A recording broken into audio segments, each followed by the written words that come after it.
আধুনিক সব মারণাস্ত্রে সজ্জিত, কিন্তু শেষমেশ একটি সাধারণ টয়লেট পাইপলাইনের কাছে যেন অসহায় মার্কিন নৌবাহিনীর গর্ব ইউএসএস জেরাল্ড আর ফোর্ড।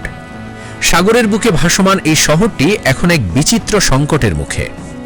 $13.3 বিলিয়ন ব্যয়ে নির্মিত ইউএসএস জেরাল্ড আর ফোর্ড সাগরে মার্কিন আধিপত্যের অন্যতম প্রতীক। এই দানবীয় রণতরীটি বর্তমানে ইরানকে সতর্ক করতে ভূমধ্যসাগরের গ্রিক উপকূলে অবস্থান করছে।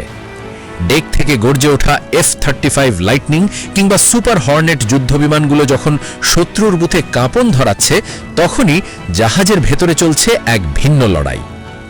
আন্তর্জাতিক সংবাদ মাধ্যম ব্লুমবার্গ ও এনপিআর-এর প্রতিবেদন অনুযায়ী জাহাজের 450টি টয়লেট এখন নাবিকদের জন্য বিভীষিকা হয়ে দাঁড়িয়েছে। অত্যাধুনিক ভ্যাকিউম কালেকশন সিস্টেমটি সাগরের নোনা পানির সাথে খাপ খাওয়াতে পারছে না, ফলে বারবার জ্যাম হয়ে যাচ্ছে পাইপলাইন।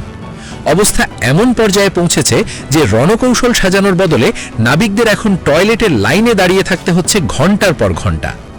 দীর্ঘ 9 মাসের টানা ডিউটি আর এই টয়লেট বিপর্যয়ে নাবিকদের মনোবল এখন তলানিতে। এমনকি অনেক অভিজ্ঞ নাবিক অতিষ্ঠ হয়ে নৌবাহিনী ছাড়ারও পরিকল্পনা করছেন। হাইফা বন্দরের দিকে জাহাজটির যাত্রা এখন কেবল সামরিক কৌশলের অংশ নয়, বরং পাইপলাইন মেরামতের এক আর্তনাদ। বিশেষজ্ঞদের মতে সমরাস্ত্রের ঝনঝনানি থাকলেও এই অভ্যন্তরীণ সমস্যা সমাধান না হলে বিশ্বের সবচেয়ে ব্যয়বহুল এই রণতরীটি অচিরেই একটি ভাসমান ভাগাড়ে পরিণত হতে পারে।